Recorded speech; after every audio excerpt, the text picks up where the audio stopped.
हाथ नीचे, अरे हाथ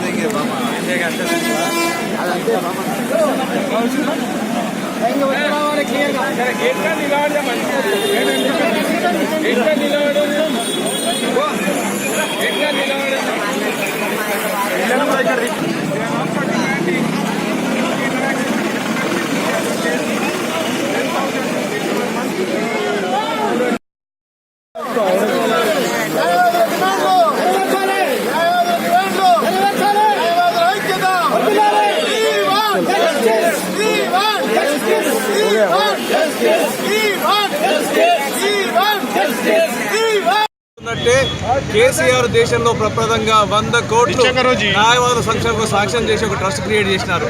దాన్ని ఆదర్శంగా తీసుకొని ఇప్పుడు బార్ కౌన్సిల్ ఆఫ్ ఇండియా కూడా యూనియన్ బడ్జెట్లో ఒక 5,000 కోట్లు తెలంగాణ మొత్తం దేశంలో ఉన్న న్యాయవాదుల సంక్షేమం గురించి చేయాలన్నారు.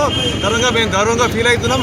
తప్పకుండా కేసీఆర్ గారిని ఆదర్శంగా తీసుకొని మోడీ గారు కూడా రాబోయే ఈ బడ్జెట్లో 5,000 కోట్లు తెలంగాణ న్యాయవాదులు మరి లిటిగెంట్ సంక్షేమం సాక్ష్యం చేసి తప్పకుండా దేశంలోనే రాష్ట్రాలన్నీ కూడా న్యాయవాదులకు సమస్యలన్నీ పరిష్కారం ముందునే ఒక సంకేతం పంపాల్సిన అవసరం ఉంది.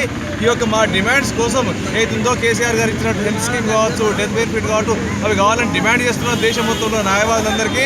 అలాగే మనం ఇన్ఫ్రాస్ట్రక్చర్ ఫెసిలిటీస్ కూడా ఇక్కడ ఇచ్చాము. అది కూడా వన్ ఆఫ్ ద డిమాండ్. దేశం మొత్తంలో భారత స్టేషన్కు ఇన్ఫ్రాస్ట్రక్చర్ మెరుగుపరచాలని తప్పకుండా రేపు పెద్ద ఎత్తున రాజ్భవన్కు రావాలని న్యాయవాదుల మిత్రులందరికీ విజ్ఞప్తి చేస్తున్నాం. పెద్ద ఎత్తున 12 గంటలకు గన్ పార్క్ ముందర మనం అసెంబ్లీ కావాలి, ఆర్టికల్ పొజిషన్గా రాజ్భవన్ పోతాం. మన డిమాండ్ సాధించుకుందాం. న్యాయవాదుల ఐక్యత వర్ధిల్లాలి.